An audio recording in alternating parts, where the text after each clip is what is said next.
हिंदी दिवस म्हणजे हिंदी भाषेचा प्रचार, प्रसार तसंच उपयोग आणि प्रोत्साहन म्हणून समर्पित एक दिवस.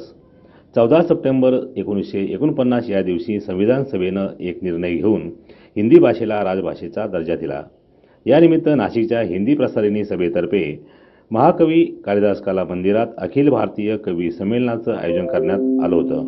सभेचे अध्यक्ष कृपाशंकर सिंह आणि महामंत्री विजय प्रतापचंद्र त्रिपाठी यांच्या मार्गदर्शनाखाली होणाऱ्या या संमेलनास स्वामी जितेंद्रानंद सरस्वती, नाशिकचे पोलीस आयुक्त जयंत नाईक नवरे, आचार्य तुषार भोसले उपस्थित होते. प्रारंभी दीप प्रज्वलन होऊन सरस्वती पूजन करण्यात आलं.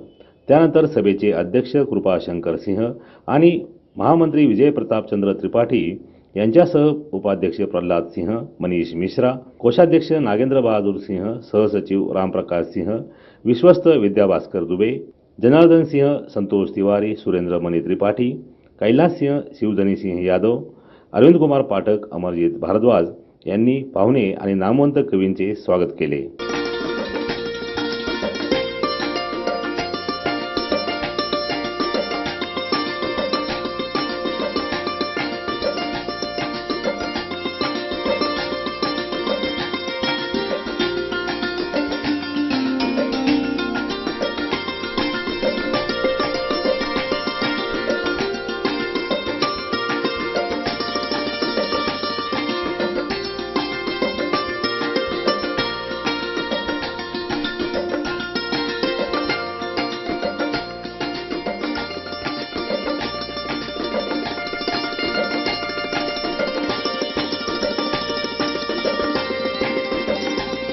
हिंदी प्रसारिणी सभेचे प्रवक्ते वेदप्रकाश पाठक यांनी हिंदी दिनाबद्दल भाष्य केलं ऑनलाइन.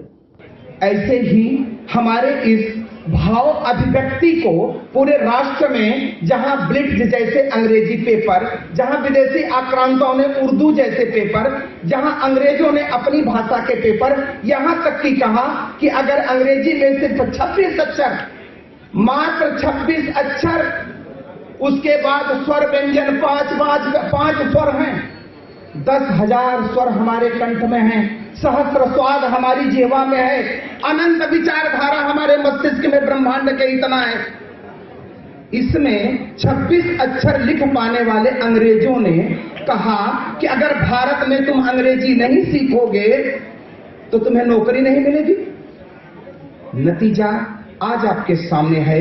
युद्ध, क्रांति, संवेदना, प्यार, निष्ठा, स्वाभिमान, सामर्थ्य, मां, ममता, माटी, मातृभाषा, यहां जब आकर स्थिर हुए तब हमारी संसद को समझ में आया. गुरुवंदनेनं कार्यक्रमास प्रारंभ झाला. कलावंतांनी भरतनाट्यम सादर करून रसिकांची वाहवा मिळविली. दरम्यान पोलीस आयुक्त जयंत नाईक नवरे आणि स्वामी जितेंद्रनाथ महाराज यांनी सर्वांना शुभेच्छा देताना हिंदी भाषेचं संवर्धन करा असं सूचित केलं. तो बहुत सारे लोगों की तो हिंदी नाम के लिए भाषा है, वो यहीं पे पले बड़े हुए, तो वो तो बहुत अच्छी तरह से ये करते, बातचीत कर सकते, कम्युनिकेशन कर सकते. और आखिर में हमारे मराठी के बहुत ही सीनियर, अभी तो वो नहीं है, लेकिन पुल देशपांडे जी का कहना था कि लैंग्वेज बोलते, भाषा तो बातचीत करने का एक माध्यम है, तो उसके अंदर बोले मराठी में भाषेचा दुस्वास कशाला करायचा, not to hate any language, ऐसा वो उनका कहना था. उसका जो असर अपने ऊपर पड़ता है, उसका जो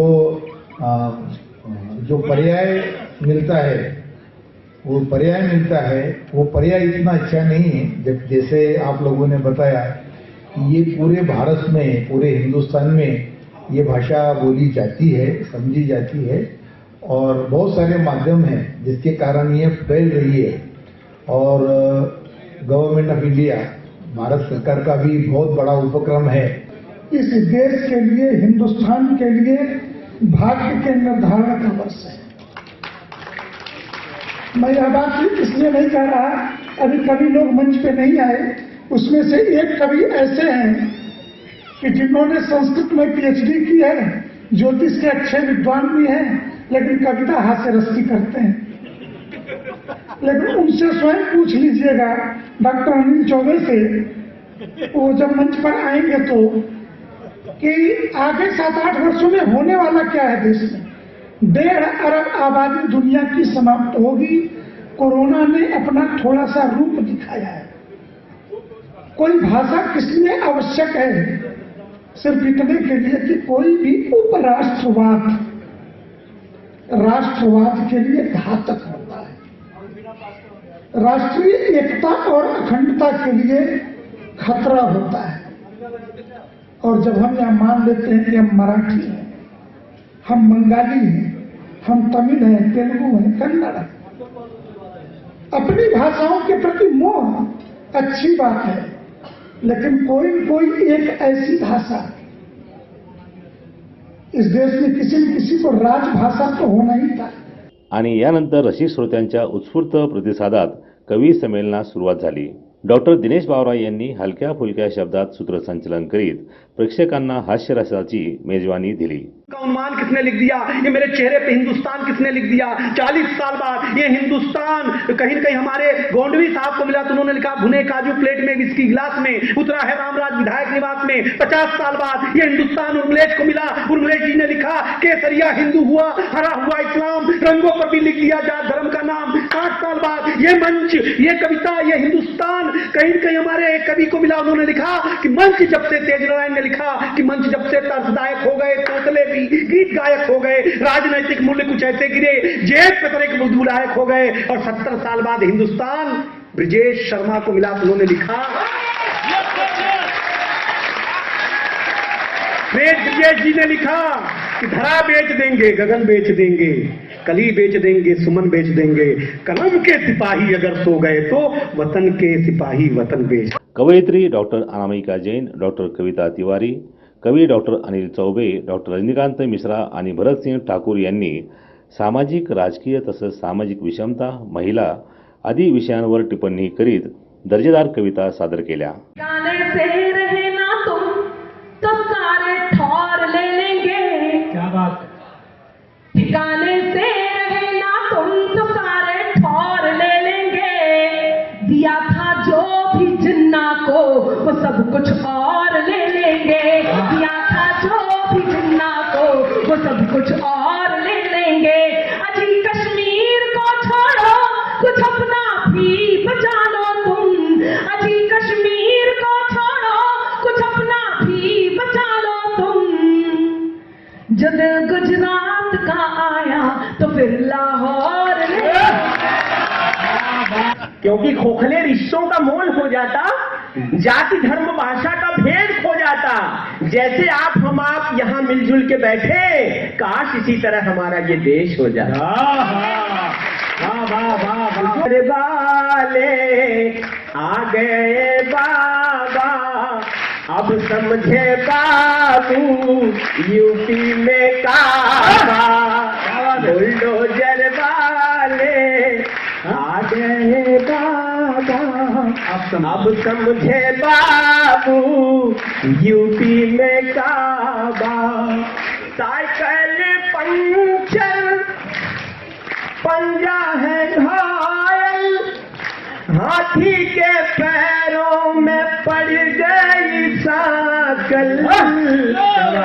अब जाओ बाबू, अब जाओ काशी या जाओ काबा। अब समझे बाबू यूपी में काबा। बुलडोजर यूपी में काबा। मस्तानों की टोली बात करेगी अब, गाली के बदले सेना की गोली बात करेगी अब। गाली के बदले सेना की गोली बात करेगी अब। लाल चौक पर वंदे मातरम के नारे अब गूंजेंगे। लाल चौक पर वंदे मातरम के नारे अब गूंजेंगे। हर बम से हर बम से हर बम से हर हर बम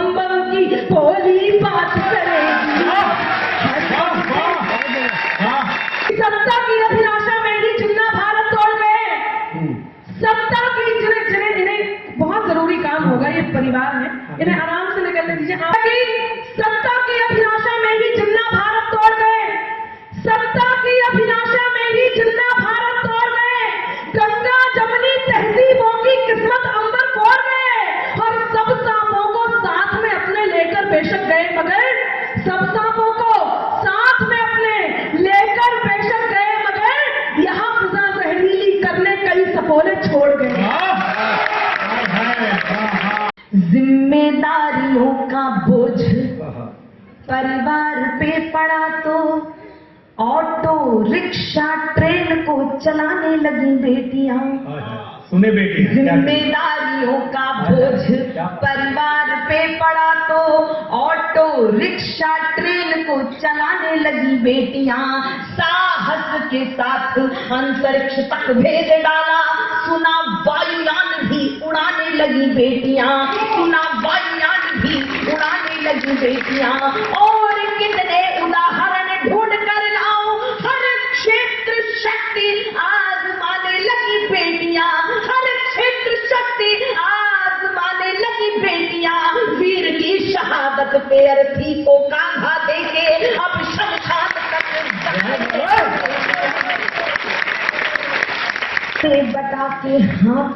कैसी बेटियां, बहुत सी टिप्पणियां हो सकती हैं, लेकिन मैं स्पष्ट करना चाहती हूं मैं कैसी बेटियों की बात कर रही हूं। घर में बटा के हाथ रहती है माँ के साथ, पिता की समस्त बाधा हरती है बेटियां। कटु वाक्य बोलने से पूर्व सोचती है खूब, मन में सहमती है डरती है बेटियां। बेटे हो उद्दंड भले आपका दुखा दे दिल, कष्ट सह के भी धैर्य धरती है बेटियां। कष्ट सह के भी धैर्य धरती है बेटियां। प्रश्न ये ज्वलनशील सबके लिए है आज, नित्य प्रति कोख में क्यों मरती है। संमेलनात संरक्षक संत बहादुर सिंह, हेत सिंह ठाकूर, संजीव चतुर्वेदी, कमलेशकांत तिवारी, कैप्टन कमलसेन सिंह, राकेश सिंह, अजय कुमार सिंह, गुलाब भारद्वाज, शशि मिश्रा, BR सिंह भदौरिया, विश्वनाथ सिंह, JK सिंह, दिनेश मिश्रा, अवधेश यादव, रणजित प्रसाद, राकेशचंद्र दुबे यांच्यासह समाज बांधव मोठ्या संख्येनं उपस्थित होते. मनोहर गायकवाड, दिशा न्यूज, नाशिक.